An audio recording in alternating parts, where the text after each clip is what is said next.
মাগরিবের নামাজের পরে যেই বাড়িতে তিনটি আমল হবে, ওই বাড়িতে সব রকমের বালা মুসিবত থেকে আল্লাহ তাআলা হেফাজত করবেন। ওই বাড়ির যারা ফ্যামিলি থাকবে, সদস্য থাকবে, তাদের ভাগ্যের পরিবর্তন আসবে ইনশাআল্লাহ। মাত্র তিনটি আমল যেই বাসায় নিয়মিত মাগরিবের নামাজের পরে হয়।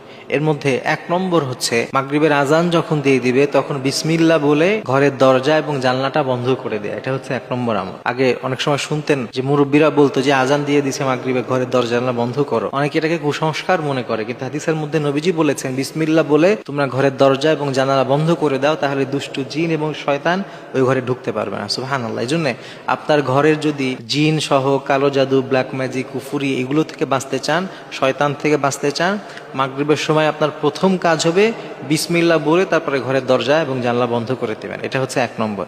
আর 2 নম্বর কাজ, যখন মাগরিবের নামাজ আপনাদের শেষ হবে, নামাজ পড়ার পরে সূরা ওয়াকিয়ার তেলাওয়াত করতে হবে। হাদিসের মধ্যে এসে নবী সাল্লাল্লাহু আলাইহি ওয়াসাল্লাম বলেছেন, যেই ব্যক্তি সূরা ওয়াকিয়া তেলাওয়াত করবে এবং এটা কন্টিনিউ নিয়মিত করলে ওই বাসা থেকে দারিদ্রতা চলে যাবে, তাদেরকে দারিদ্রতা কখনো স্পর্শ করবে না। সুবহানাল্লাহ। এটা নবীজি সাল্লাল্লাহু আলাইহি ওয়াসাল্লামের হাদিস। নবী সাল্লাল্লাহু আলাইহি ওয়াসাল্লাম নিজে এই কথা জানিয়েছেন। এজন্যে নবীজির উপরে যদি পূর্ণ আস্থা থাকে, ইকিন থাকে, বিশ্বাস থাকে, তাহলে আমরা এটাই করব। সাহাবীদের মধ্যে এই পরিমাণ বিশ্বাস ছিল যে একজন সাহাবী ইন্তেকালের সময় তাকে বাইতুল মাল থেকে তার ফ্যামিলির জন্য কিছু ভাতার ব্যবস্থা করা হবে, সে বলছে আমার দরকার নাই, কারণ নবীজি আমাকে সূরা ওয়াকিয়াত তেলাওয়াত শিখিয়েছে আর আমি আমার ফ্যামিলিকেও এটা শিখিয়েছি। সুতরাং আমার ফ্যামিলি যদি সূরা ওয়াকিয়াত তেলাওয়াত করে তাদের জীবনে অভাব হবে না। সুবহানাল্লাহ। তাদের কি পরিমাণ ইকিন ছিল। এজন্যে আমরা এই আমলটি করব। তাহলে 1 নম্বর বললাম ঘরের দরজা জানলা বন্ধ করা, 2 নম্বরে বললাম সূরা ওয়াকিয়ার আমল, আর 3 নম্বরে যে আমলটা করবেন, 3 নম্বরের আমল হচ্ছে সূরা বাকারার শেষের যে 2টা আয়াত আছে, এই 2টা আয়াত আপনি তেলাওয়াত করবেন মাগরিবের পরে। যদি করেন, হাদিসের মধ্যে এসে কেউ সূরা বাকারার শেষে 2টা আয়াত যদি কেউ তেলাওয়াত করে, এই 2টা আয়াতই তার জন্য যথেষ্ট হয়ে যাবে। সুবহানাল্লাহ। তার আর কোনো কিছুর প্রয়োজন নাই। এই 2টা আয়াতের মধ্যে আল্লাহ তাআলা এত পাওয়ার রেখেছেন, এত ফজিলত, এত গুরুত্ব রেখেছেন।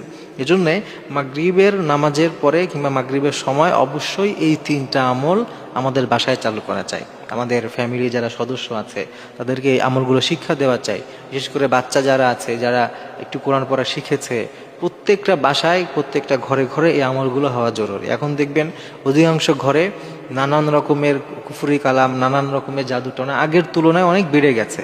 এটা একটা বড় কারণ হচ্ছে আমাদের বাসা থেকে এই আমলগুলা উঠে গেছে। এখন আর আমল নাই বাসায়। এখন সোশ্যাল মিডিয়া, টিভি, গান বাজনা এগুলো দিয়ে এমনভাবে ভরে গেছে যে আমাদের বাসায় আমলগুলো না হওয়ার কারণে এই নানান রকমের ফিতনা ফাসাদ আমাদের বাসায় ঢুকে পড়ছে। এজন্যে নবীজির বর্ণিত হাদিস থেকে এই 3টি আমল ইনশাআল্লাহ তাআলা আমরা নিয়মিত করার চেষ্টা করব।